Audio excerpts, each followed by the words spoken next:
ngày xưa Chúa đã yêu tôi khi chưa tạo nên thế giới, chưa có sao trời, chưa có núi đồi, chưa có sông ngòi, chưa có biển khơi.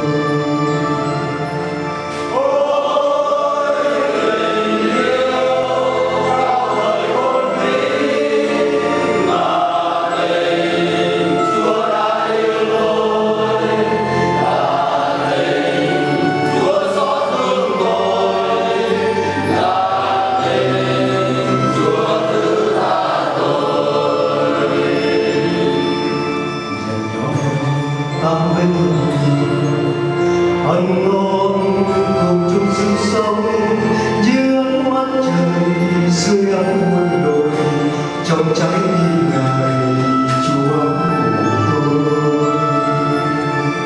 Ôi tình yêu cao vời hôn vĩ là tình Chúa đã yêu tôi, là tình Chúa xót thương tôi, là tình Chúa thứ tha tôi.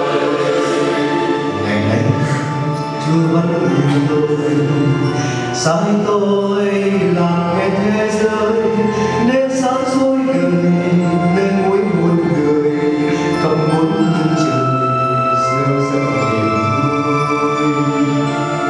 Ôi tình yêu cao vời hôn vĩ là tình Chúa đã yêu tôi, là tình Chúa xót thương tôi, là tình Chúa thứ tha tôi.